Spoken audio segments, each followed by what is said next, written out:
Hello everyone. तो कैसे हैं आप लोग? आशा करते हैं कि सभी लोग मस्त होंगे। तो दोस्तों, आज के इस लेक्चर में हम डिस्कस करेंगे बीएससी सेकेंड ईयर का paper second optics. So guys, इससे पहले हमने कई सारे वीडियो बना रखे हैं इस ऑप्टिक्स से रिलेटेड, जिसमें हमने चैप्टर 1 को पूरा कंप्लीटली डिस्कस कर दिया है।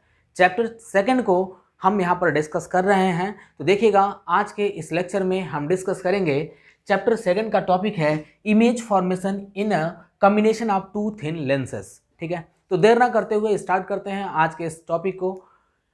यहाँ पर हम दो थिन लेंसेस को कंबाइन करने से पहले हम एक सिंगल लेंस के थ्रू डेविएशन पता करते हैं कि किसी सिंगल लेंस के थ्रू कितना डेविएशन आएगा अगर रे ऑफ लाइट पास करता है तो। ठीक है, तो यहाँ पर देखिएगा, पहले क्या हम यहाँ पे कैलकुलेट कर रहे हैं, deviation produced by a thin lens. Okay, यहाँ पे हमने एक थिन लेंस ले रखा है, इससे किसी डिस्टेंस पे एक ऑब्जेक्ट हमने प्लेस कर दिया। ओके, अब यहाँ से हम कोई भी दो रे ऑफ लाइट ऐसे पास कराते हैं। चूंकि ये एक ऑब्जेक्ट कह सकते हैं पॉइंट ऑब्जेक्ट है, इसलिए हम एक रे ऑफ लाइट को ऐसे ऑब्लिकली फॉल कराते हैं और दूसरे रे ऑफ लाइट को कह सकते हो कि प्रिंसिपल एक्सिस से पास कराते हैं। जनरली जो ray of light principal axis से जाएगा वो तो सीधे पास करते हुए निकल जाएगा ऑप्टिकल सेंटर को, लेकिन जो रे ऑफ लाइट कुछ इस वे में ऐसे ऑब्लिकली जा रहा है विथ एंगल θ1, ये यहाँ से डेविएट करेगा। ओके, और जहाँ पर कट किया इस प्रिंसिपल एक्सिस को, या सिंपली कह सकते हो जो ray of light principal axis के अलॉन्ग जा रहा है, उस रे को जहाँ पर कट करेगा वहीं पर इमेज का फॉर्मेशन हो जाएगा। ठीक है, यहाँ पर देखो, ये एंगल जो बन रहा है, इस एंगल को हमने बोला θ2। तो यहाँ पर पहला एंगल आपने देखा θ1 और दूसरा एंगल है θ2। ओके, इस डिस्टेंस को हमने कहा ऑब्जेक्ट डिस्टेंस, और ये जो डिस्टेंस है इसको हमने कह दिया इमेज डिस्टेंस। बच्चों क्लियर? यहाँ पे ये सपोज कर लो कि ये जो हाइट है, यानी ऑप्टिकल सेंटर से लेकर पॉइंट M तक का जो हाइट है, ये दूरी हम h सपोज कर लेते हैं। ओके, सो कहोगे कि सर डेविएशन क्या होगा? तो डेविएशन के लिए हम जानते हैं कि इंसिडेंट रे और रिफ्रैक्टेड रे के बीच का जो एंगल बनता है, ये जो एंगल बनेगा, इस एंगल को हम बोलते हैं एंगल ऑफ डेविएशन। ठीक है, डेविएशन क्या होता है कि जब भी रे ऑफ लाइट एक मीडियम से दूसरे मीडियम में जाएगा तो उसमें जितना झुकाव आ रहा है, उस रे ऑफ लाइट में देखो जितना झुकाव आया है, वह एंगल क्या कहलाया? Angle of deviation. तो एंगल ऑफ डेविएशन क्या है? इंसिडेंट रे और रिफ्रैक्टेड रे के बीच का एंगल एंगल ऑफ डेविएशन कहलाता है। ठीक है, फ्रॉम दिस फिगर कह सकते हो आप कि यहाँ पर हमें कुछ इस टाइप का ऐसे ट्रायंगल दिखाई दे रहा है। एक ट्रायंगल का शेप ऐसे दिख रहा है, देखना, ये OMI। अगर इस आप ट्रायंगल में देखें तो ये जो एंगल है, this angle delta is the exterior angle of first and second angle. ठीक है ना, यहाँ देखो जो दो एंगल दिया हुआ है, एक एंगल θ1 है, दूसरा एंगल θ2, इन दोनों एंगल का डेल्टा एक्सटीरियर एंगल है। तो कह सकते हो कि from the above figure, from the above figure we can write del is equals to θ1 plus θ2। ठीक है, अगर सपोज कर लो कि यहाँ पे हमने थिन लेंस लिया है, तो थिन लेंस के केस में जो ये जो एंगल का वैल्यू है θ1 और θ2, यह भी बड़ा ही कम होगा। तो यहाँ पे कह सकते हो for very small value of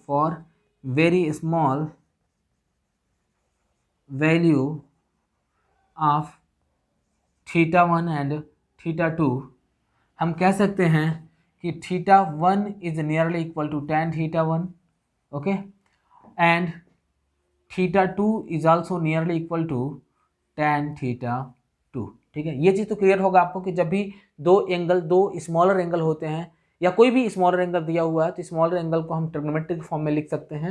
यानी कि θ1 यदि स्मॉलर है तो इसको हम tan θ1 के बराबर लिख सकते हैं, θ2 यदि स्मॉलर है तो इसको भी tan θ2 के बराबर लिख सकते हैं। सो हम क्या करेंगे, यहाँ पे जो हमारा इक्वेशन है, ये जो हमारा फर्स्ट इक्वेशन है, फ्रॉम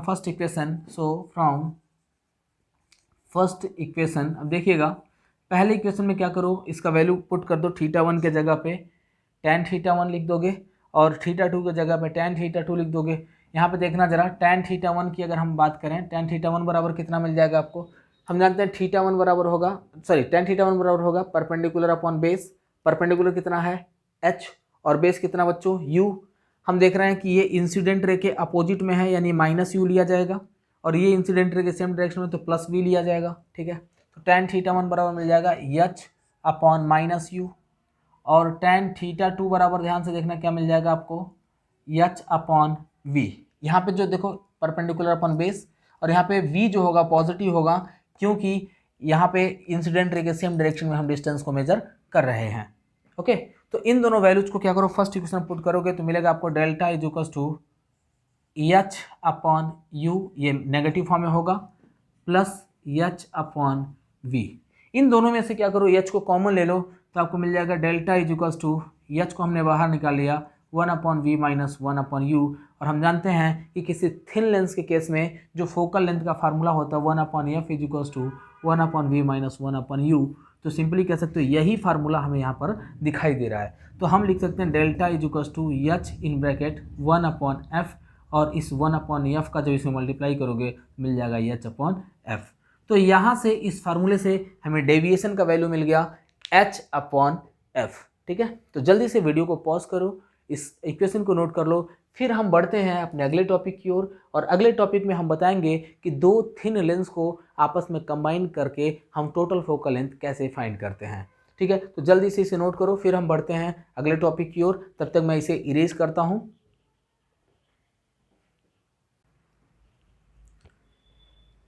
नाउ आगे बढ़ते हैं हम। यहाँ पर हम दो लेंस का कॉम्बिनेशन लिए हैं।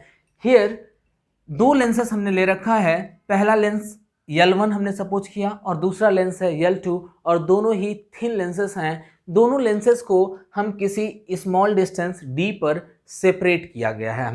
हमने कर दिया इसे, दो लेंसेस लिया, पहला लेंस L1 है, दूसरा लेंस L2, और दोनों लेंस को हमने d डिस्टेंस पर सेपरेट किया है, ठीक है। अब देखो यहाँ पे कहीं इन्फिनिटी पे मान लो ऑब्जेक्ट रखा हुआ है, किसी इन्फिनिटी से रे ऑफ लाइट आ रहा है, किसी ऑब्जेक्ट से रे ऑफ लाइट जब आएगा तो हम जानते हैं इन्फिनिटी से पैरेलल आता है। तो इस कंडीशन में यहाँ पे डेविएशन होगा, और डेविएशन होगा तो हम जानते हैं इमेज का फॉर्मेशन फोकस पे होता है। तो कह सकते हो कि पहले वाले लेंस के थ्रू जो डेविएशन होगा वो कुछ इस वे में डेविएशन होते होते जाएगा, यानी कि यहाँ पर इमेज बनना चाहिए था, ठीक है। इस कंडीशन पे यहाँ पे इमेज बनना चाहिए था इधर कहीं।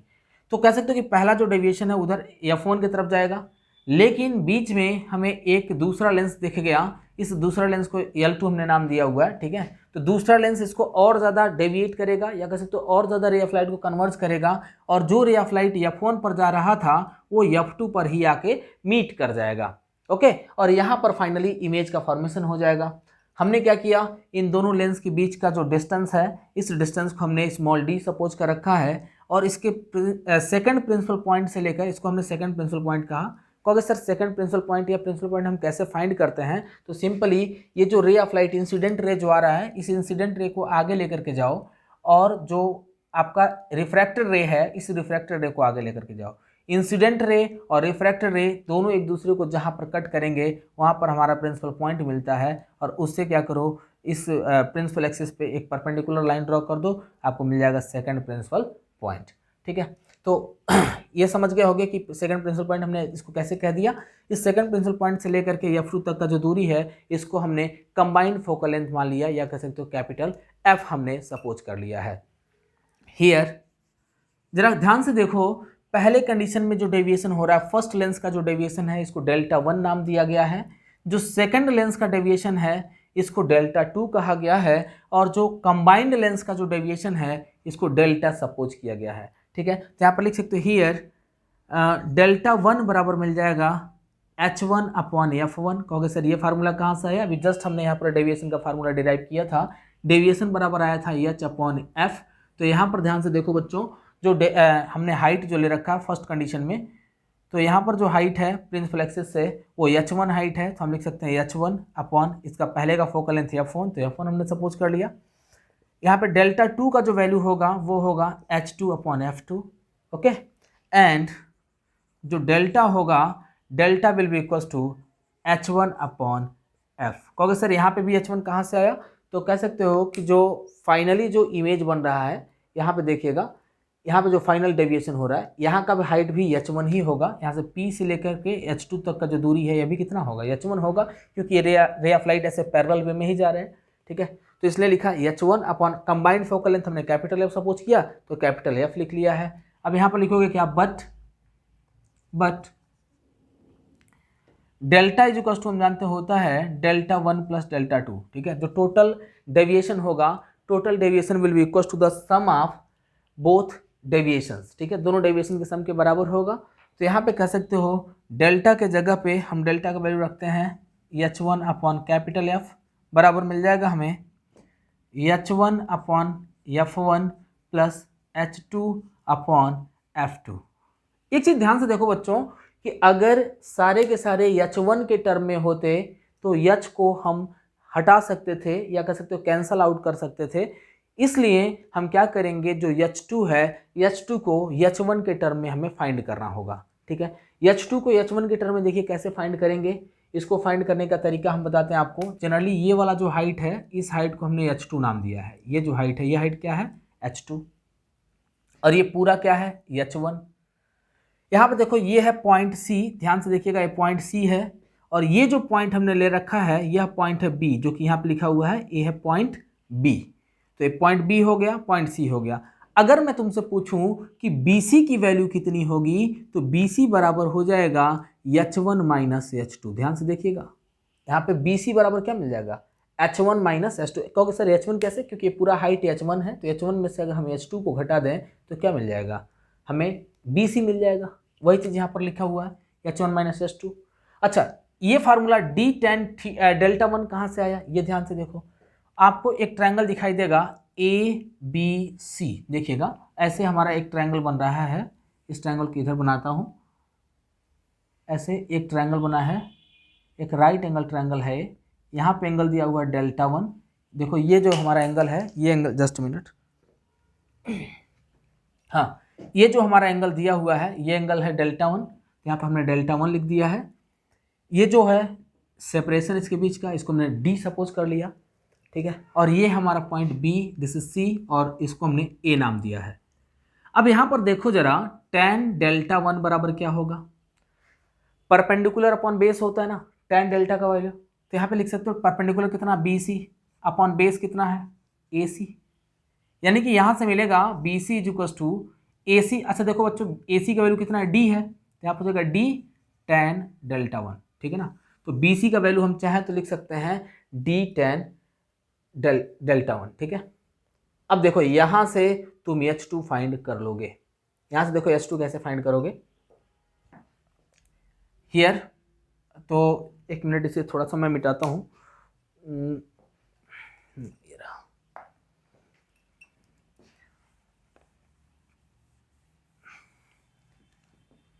यहाँ पर लिखोगे but BC is equal to दिया हुआ है H1 minus H2 which is equal to D into tan delta 1, ठीक है, ये इसके बराबर है। तो यहाँ से हमें मिल जाएगा H2 equal to D tan delta 1 को इधर लेके आ जाओ और H2 को दूसरे साइड में लेके चले जाओ, तो मिलेगा आपको H1 minus D tan delta 1, ठीक है।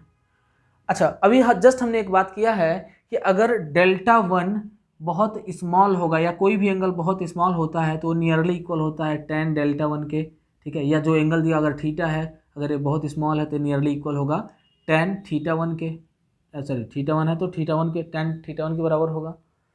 तो यहाँ पे कह सकते हो कि tan डेल्टा 1 दिया है तो हम इसको डेल्टा 1 भी लिख सकते हैं। तो यहाँ हम लिखेंगे H2 is equal to H1 minus D, और यहाँ पे लिख लेंगे डेल्टा 1, ठीक है ना। डेल्टा 1 है तो डेल्टा 1 लिख लिया हमने।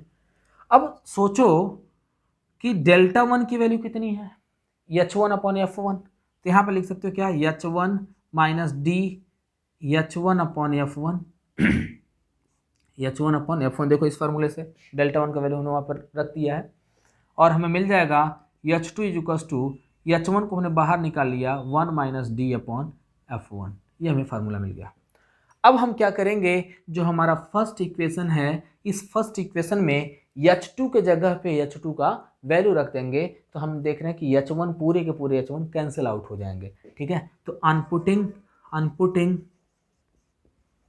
The above values in first equation we get, देखिएगा हमें क्या मिल जाएगा, हमें मिलेगा, जगह की थोड़ी कमी पड़ रही है, बोर्ड चूँकि छोटा है, चलो इधर लिखते हैं H1 upon F is equal to H1 upon F1 ऐसे लिख लेते हैं, प्लस H2 के जगह पे देखो H2 का वैल्यू रखोगे तो तुम्हें मिलेगा H1 अपॉन F2 इन bracket 1 minus D upon F1। ठीक है, देखो सारे के सारे H1 कैंसिल आउट हो जाएंगे एक दूसरे से, मतलब इस H1 में से अगर सभी में से H1 को कॉमन ले लो तो H1 कैंसिल हो जाएगा, तो मिलेगा 1 upon capital F is equal to 1 upon F1 plus 1 upon F2 minus इसका जब इसमें मल्टीप्लाई करेंगे तो हमें मिल जाएगा D अपॉन F1 F2।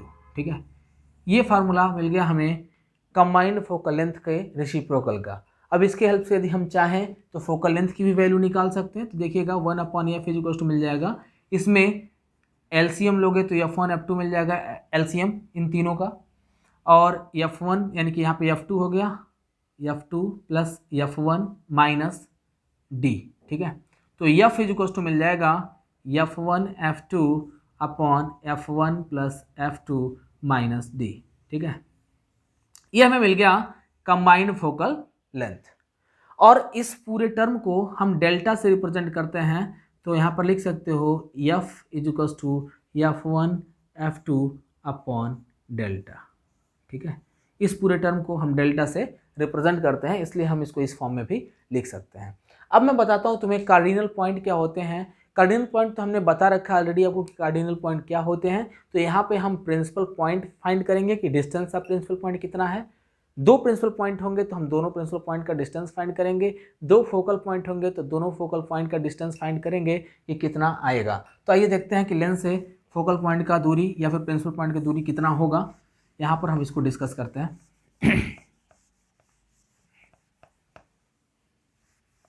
तो इसके लिए बच्चों फार्मूला होता है first principle point distance of, यहाँ पे लिखेंगे distance of first principle point, first principle point बराबर होता है, इसको हम लोग अल्फा से रिप्रेजेंट करते हैं। तो अल्फा बराबर हमें मिल जाएगा डी एफ जो है कंबाइंड फोकल लेंथ है अपॉन F2। ये हमारा फार्मूला होता है फर्स्ट प्रिंसिपल पॉइंट का। देखो जब हम फर्स्ट प्रिंसिपल पॉइंट निकालते हैं तो F2 से डिवाइड करेंगे, और जब सेकंड प्रिंसिपल पॉइंट निकालेंगे तो F1 से डिवाइड करेंगे, तो हमें मिलेगा डिस्टेंस ऑफ सेकंड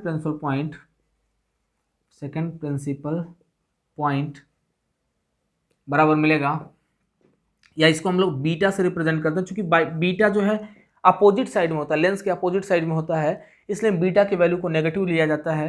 यहाँ पे मिल जाएगा माइनस बीटा जो होगा distance of second principal point होगा, तो इसको लिख सकते हैं minus D F upon F1 हो जाएगा। ठीक है, जब हमें सेकंड प्रिंसिपल पॉइंट निकालना होगा तो F1 से डिवाइड करेंगे D into combined focal length को, और अगर फर्स्ट निकालना होगा तो F2 से डिवाइड करेंगे। वैसे ही distance of first focal point देखिएगा क्या मिल जाएगा। इसके लिए फार्मूला होता है कंबाइंड फोकल लेंथ में से पहले वाले को जब आप माइनस करेंगे, यानी कि distance of first principle point को माइनस करेंगे तो निकल जाएगा distance of first focal point, लेकिन यहाँ पर माइनस साइन लगा देंगे। माइनस साइन क्यों लगाएंगे? क्योंकि फर्स्ट फोकल पॉइंट जो होता है वो लेंस के राइट साइड में होता है, इस वजह लेंस के लेफ्ट साइड में होता है, इस वजह से यहाँ पे माइनस साइन लगा दिए हैं। क्योंकि जिधर से रे ऑफ लाइट आ रहा है, मान लो लेंस है, तो इस साइड में हमारा पाया जाता है फर्स्ट फोकल पॉइंट, इसलिए यहाँ पे माइनस साइन लगा हुआ है। और डिस्टेंस ऑफ, अगर चाहो तो यहीं से आप एफ को बाहर भी निकाल सकते हो, तो माइनस एफ इन bracket 1 minus D upon F2 मिल जाएगा। ठीक है, ये भी फार्मूला मिल गया। देखो distance of second focal point